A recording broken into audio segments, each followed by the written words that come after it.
her in the Rose Garden. What was that like? What an amazing moment.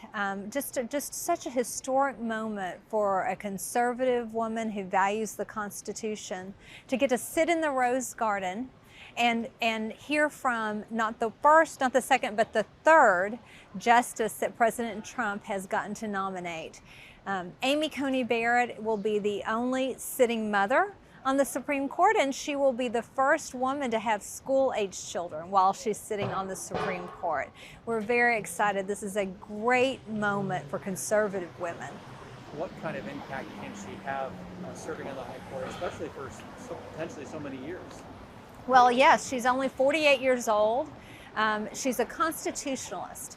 That means she believes that the Constitution should be interpreted as it was written and as the founders meant it to be. So it's not that she thinks that her personal views inform her job as a justice, is that she should interpret the law as was actually written by the founders in the Constitution. And that means that she won't be a legislator. That means when Concerned Women for America works to pass good law, it won't be struck down by the Supreme Court. It's a very important moment. We're looking at the trajectory of our nation, whether we will be the same freedom-loving, liberty-loving, Constitution-loving America, or whether we will become more like Europe.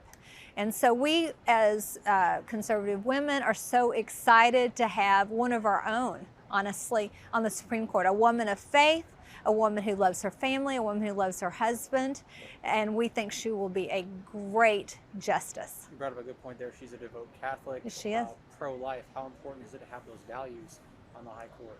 Well, she is. She's a woman who actually believes her faith, right? And that's why she was attacked when she was being confirmed for the Seventh Circuit Court of Appeals by Dianne Feinstein and the Democrats, because how dare she not only be Catholic, but actually believe the tenets of her faith. And so it was almost as if they were saying, it's fine for you to be religious as long as you don't really believe that stuff. Well, it's the opposite for her. She truly believes in the Christian faith. She really believes, the death, burial, resurrection of Christ, as I do, and tries to live that out in her day-to-day life, the way that she raises her family, the way she engages with the world. And so it is bigoted, honestly, for a senator in some way to harass her over her faith. There is no religious test in the Constitution.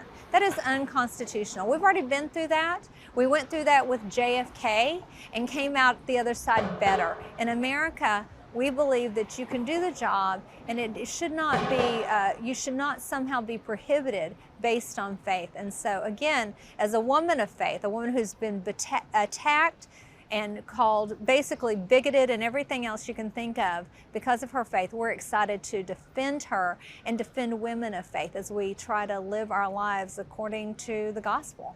Senators are looking at a possibly late October vote. Do you hope that she's confirmed in before the November election? We're going to work very hard to make sure that she is confirmed. And you don't know what they're going to throw at you, but I think she's more than ready because she's battle tested. She's already been through it.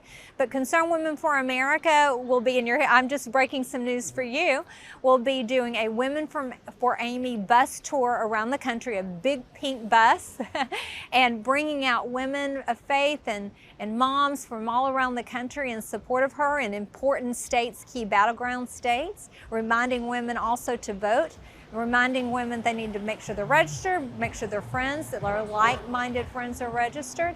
And then also we're going to be doing a Washington rally.